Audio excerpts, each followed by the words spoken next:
Welcome into our Five Club studio. I'm going to bring in somebody who is the newest member of the Five Clubs family here in just a second. And all of us here want to have as many conversations as we can about the game. But we can only have a conversation that is our perspective. So that means getting as many perspectives as we possibly can. And that's why the likes of Jay Billis and Gil Hance are now a part of the family. And certainly I have my viewpoint, but I'm trying to facilitate the viewpoint of people who play the game or maybe administer the game or formerly played the game. Well, college golf's a big deal. There's more college golf on television than ever before.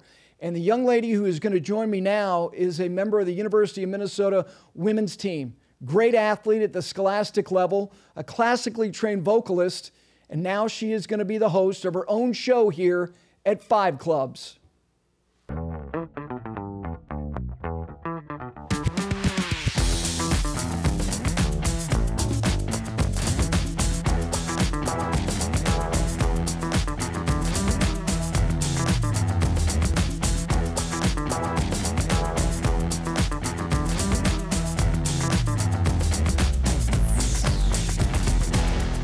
With that, we welcome in from the University of Minnesota, the newest member of the Five Clubs family, Emma Carpenter. How you doing? I'm great. Thank you so much for having me today. Well, listen, it's going to be your show here soon enough. But I do want to start, though, by saying congratulations. You guys were just down in the state of Florida playing in a match play event. You had a good week. The team had a good week. Sometimes match play can be funky and finicky, but were you pleased with the way you played? It was such a great week. And I think that it's just with match play, it's such a good start to the season. Being able to just compete with so many great players, so many familiar faces in the Big Ten and some really solid teams and playing match play. It's a different beast than stroke play, but I mean, you learn so much about your own game and just, you have to make so many smart decisions.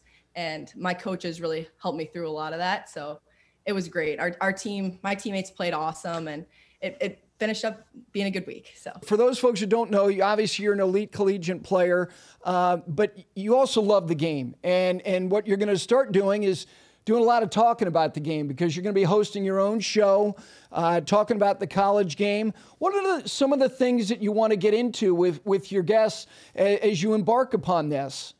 My goal, first of all, is just to put out a really entertaining and informative podcast that really just touches on all things college golf. I want to approach it from all different angles. So I want to talk to collegiate players who are in the experience right now as well as I am.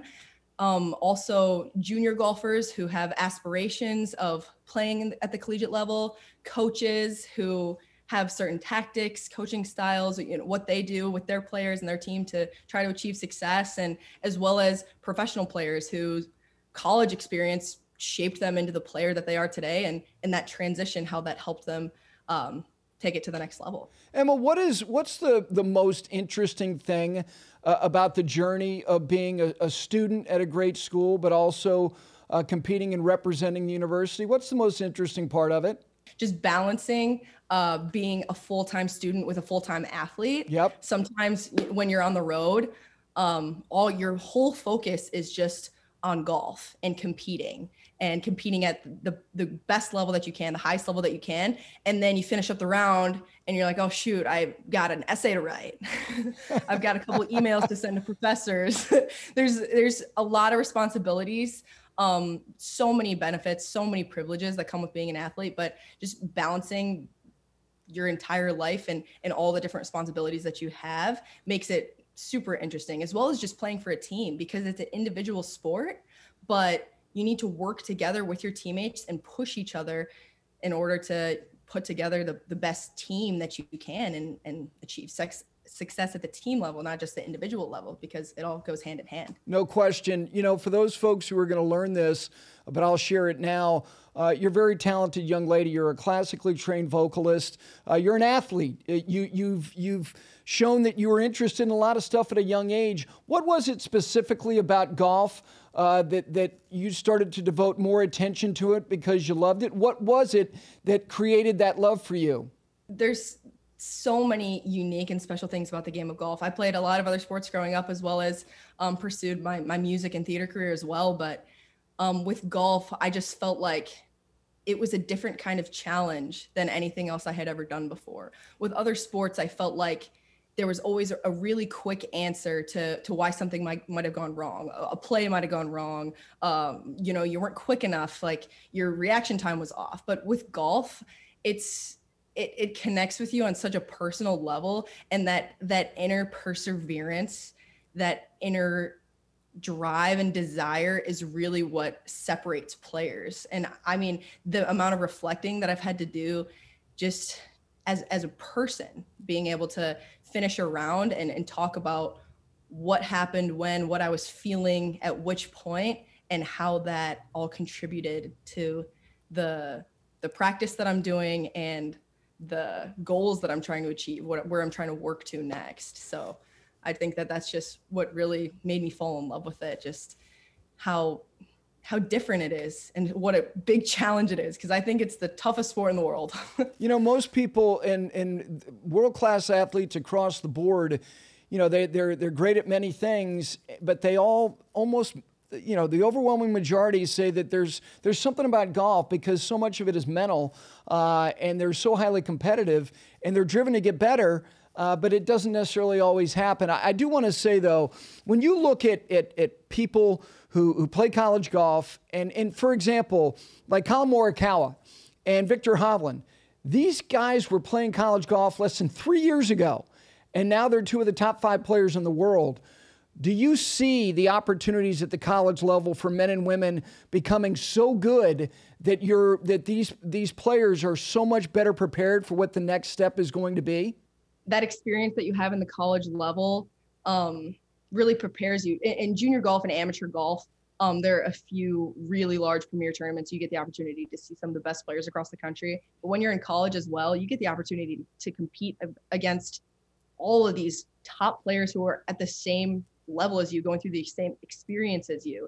And with players like Victor Hovland and Colin Morikawa, obviously they both didn't end up finishing their collegiate career because they were ready to make it to take that next step. Right. But I just think that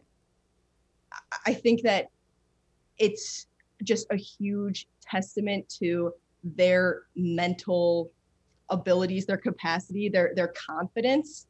I'm sure college feels probably like ages ago to them, but also just like yesterday at the same time, because it's so different. Once you take that next step, a click, as a lot of people call it, once you click, it's kind of like you're at that next level and you're looking for the next one, I remember my click as a junior golfer, when I went from a junior golfer trying to compete to, okay, which college coach am I going to call tonight? So it's a transition, and kind of once you hit that click, once you reach that moment, it's kind of like full speed ahead. We're looking forward, and what's next? And I think that's definitely what happened for Colin Morikawa and Victor Hovland. Who Victor was a national champion, and just all those experiences just keep on moving him up and up. And Jennifer Kupcho, she wins the Augusta National Women's Amateur. I mean, she was on the Solheim Cup this past fall, and obviously Gabby Lopez and Leona Maguire, great college players who've made the transition to the professional game, and they're doing exceptionally well. Look, me included, we all have these guests that we look at, and it's like, that's the one I want to get more than anybody. Is there somebody in mind that you definitely, in your first year hosting your own show, want to get on your show? Who would that be?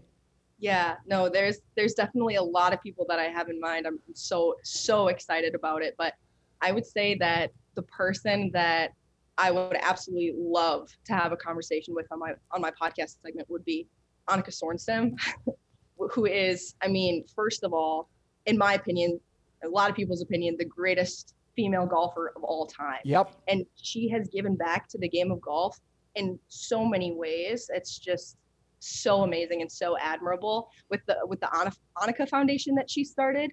That's all about developing women's golf at all levels, junior, collegiate, professional. She's got the Annika Invitational, the Annika Intercollegiate, which is the best event in college golf.